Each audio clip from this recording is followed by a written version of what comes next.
तो मेरे पास तमाम तरीके की संभावनाएं थी, या मुझे सिर्फ व्यक्तिगत महत्वाकांक्षाएं देखनी होती, जैसे आज मेरे चाचा जी देख रहे हैं मंत्री बनने के सपने। भाई मंत्री बनने के लिए आप हमारे नेता के विचारों को कुचल देंगे।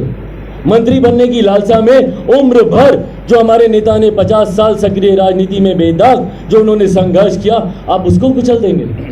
आप उनके अरमानों को आप चिंगारी लगाकर आप मंत्री बनना चाहेंगे, उनकी बनाई हुई पार्टी को धोखा देकर आप मंत्री बनना चाहेंगे। और सबसे बड़ी बात, मेरे नेता के ऊपर आरोप लगता था परिवारवाद का। पूरी उम्र उन्होंने अपने भाइयों के लिए, उनको आगे बढ़ाने के लिए उन्होंने काम किया, पार्टी परिवार दोनों को साथ लेकर चलने का काम किया। आज मेरे पिता के निधन के बाद किसकी जिम्मेदारी थी? मेरे छोटे चाचा जी का निधन हो गया 2 साल पहले, पिछले साल मेरे पिताजी का निधन हो गया। परिवार में मुखिया से पारस चाचा ही थे ना।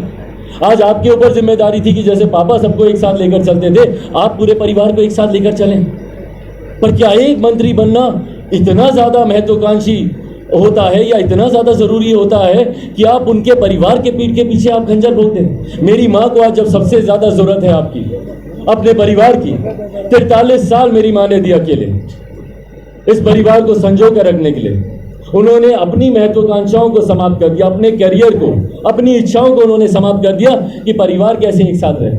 आज जब उनको ज़रूरत थी तो आप अपनी महत्वाकांक्षा के लिए मंत्री बनने के लिए, क्या इतनी बड़ी चीज़ होती है क्या मंत्री पद?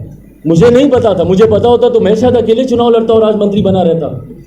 मेरे पिताजी, जिनके बारे में कहा जाता है कि 6 प्रधानमंत्रियों के साथ उन्होंने काम किया, तो उनको तो डिप्टी सीएम तब भी बनाया जा रहा था, डिप्टी पीएम तब भी बनाया जा रहा था जब एक वोट से सरकार गिरी थी।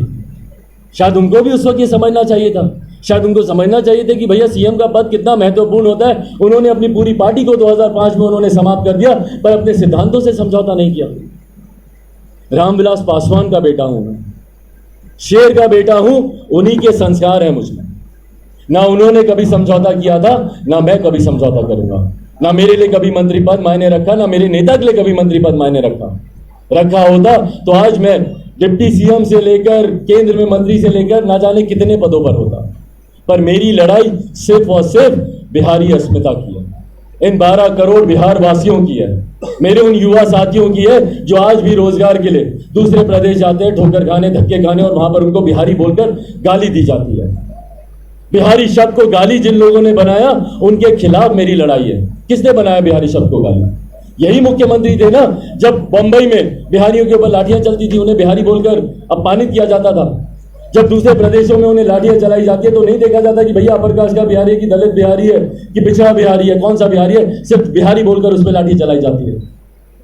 हमारे प्रदेश को इस बदहाल परिस्थिति में लाने वाले की जिम्मेदारी तय होने का समय है।